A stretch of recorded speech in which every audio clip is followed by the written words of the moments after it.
iPirates ayisadingi kusho ukuthi uyibone kanjani. Ingutsini. iPirates futhi iyashaya. iPirates iyashaya. Into kumele ayazi ama-team ase-KZN. Angeke azakhe iPirates. Ayikho i-team ase-KZN ezoshaya iPirates. Waphuthi ugcine nini ukubona i-team ase-KZN ishaya iPirates?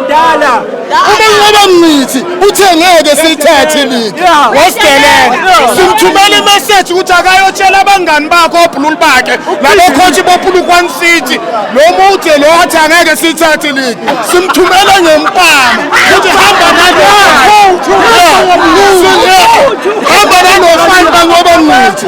Uphuthu labo sibadlise lona. Sibadlise lona. Base laba abantu bazothuma thina uphuthu ngo-draw. Kuphi lapho? Ngiyala. Hayi kuleyo ethi Pirates. Wafuthi ama-team ase-KZN awahloniphi iPirates. iPirates iyashaya. Uthi ngikutshele leyo siwelele leyo yaphunyuka.